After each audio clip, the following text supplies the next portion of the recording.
TDP నుంచి ముగ్గురు ఎమ్మెల్సీలను ప్రకటించడం అయితే జరిగింది. ఎమ్మెల్సీ అభ్యర్థుల్ని అయితే ఇవి మూడిట్లలో 2 బీసీ కాగా ఒకటి ఎస్సీ మహిళా అభ్యర్థి. బీసీలో బీటా నాయుడు అండ్ బీదా రవీంద్ర ఎమ్మెల్సీ అభ్యర్థులుగా ఉన్నారు. అండ్ ఎస్సీ మహిళా కోటాలో మహిళా అభ్యర్థిగా కావలి గ్రీష్మ. ఈ పేరు వినగానే మనకి టీడీపీలోనే ఫైర్ బ్రాండ్గా మనకి కావలి గ్రీష్మ గుర్తొస్తారు.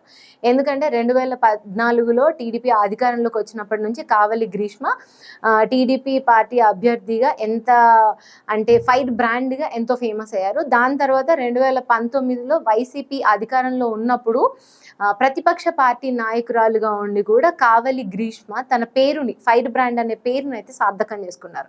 2-3 చోట్ల ఆవిడ మాట్లాడిన మాటలకి ఎంతో ఒక రేంజ్లో అప్లాజ్ రావడం అయితే జరిగింది. కొన్నిసార్లు మంచిగా వచ్చింది, కొన్నిసార్లు బ్యాడ్ వేలో కూడా వచ్చింది, అంటే పదజాలం బాగాలేదు అన్నట్లు.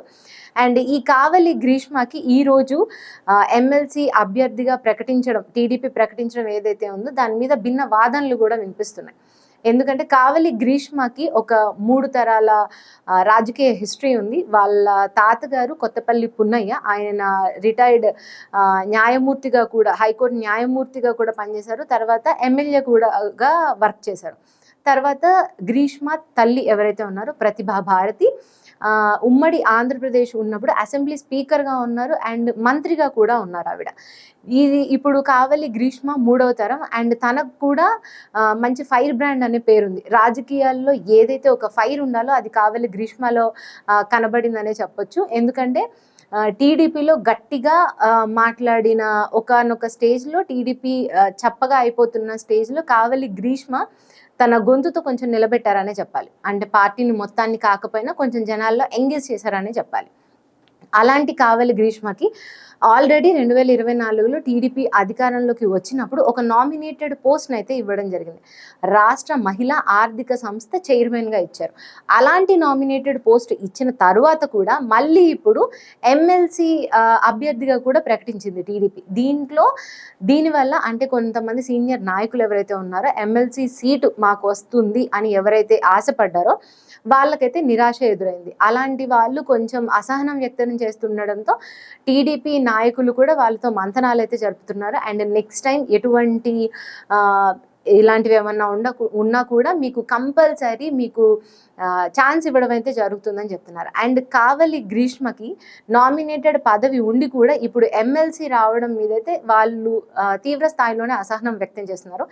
అండ్ నేను ఏదైతే ఇంతసేపటి నుంచి టీడీపీ కావలి గ్రీష్మకి ఫైర్ బ్రాండ్ అనే పేరు ఉందో ఆ పేరు ఒక్కసారిగా ఇట్లా కావలి గ్రీష్మని లైమ్ లైట్లోకి తీసుకొచ్చింది. అదేంటంటే మహానాడు, తెలుగుదేశం పార్టీ ఏవైతే ఉన్నాయో కార్యక్రమాలు, మహానాడు జరిగేటప్పుడు ముఖ్యమంత్రి చంద్రబాబు నాయుడు అప్పుడు ముఖ్యమంత్రిగా లేరు, మాజీ ముఖ్యమంత్రిగా ఉన్నారు. ఆ టైంలో ఆయన ముందు మహానాడు స్టేజ్ మీద కావలి గ్రీష్మ తొడగొట్టి మరీ వైసీపీకి సవాల్ విసిరారు. అప్పటి నుంచే కావలి గ్రీష్మ ఒక్కసారిగా, అంతకుముందు కావలి గ్రీష్మ తెలుసు కాకపోతే అక్కడి నుంచి ఒక్కసారిగా లైమ్ లైట్లోకి వచ్చారు. ఒకసారి ఆ వీడియో చూద్దాం మనం.